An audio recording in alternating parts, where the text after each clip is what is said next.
À Paris, Napoléon fréquente une prestigieuse école militaire. Il termine ses études en 1 an au lieu des 3 années réglementaires. Et il obtient son diplôme au moment idéal. La Révolution française bat son plein et les têtes royales tombent sous la guillotine. Même si la plupart se battent pour la cause, Napoléon saisit plutôt une occasion. Pour Napoléon, la Révolution était une occasion rêvée. Il savait qu'il devrait se faire remarquer. À l'âge de 23 ans, il devient général de brigade, coupant l'herbe sous le pied à des officiers 2 fois plus âgés que lui. Il rencontrait souvent des collègues qui avaient 10, 20 ou 30 ans de plus que lui, des hommes qui s'attendaient à impressionner le jeune général, mais qui quittaient les lieux la tête basse, car ils avaient compris qu'il en savait beaucoup plus qu'eux. Quand il arrive à Paris, il se présente au bureau de la guerre, c'est Aubry qui dirige le ministère de la guerre. Aubry est plutôt réactionnaire, c'est un terminorien de droite, et il lui dit, bon ben, mon garçon, si vous voulez pas rester à Nice, je vais vous envoyer en Vendée, faire de la répression en Vendée.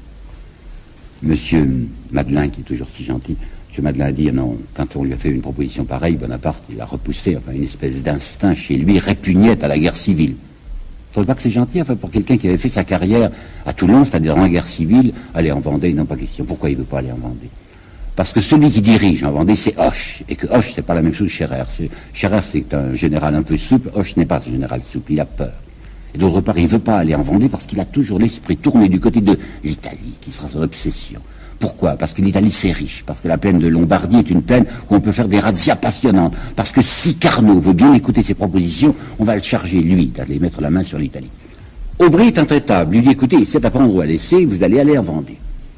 Alors qu'est-ce qu'il fait? Comme il va se mettre mal avec les bureaux officiellement, il va demander un certificat médical.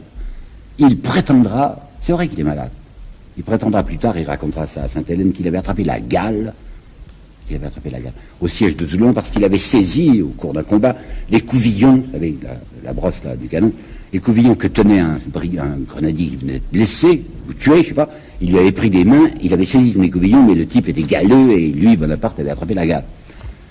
Il semble que ce ne soit pas tout à fait exact. Il avait des éruptions de boutons, je crois que c'était un accident syphilitique.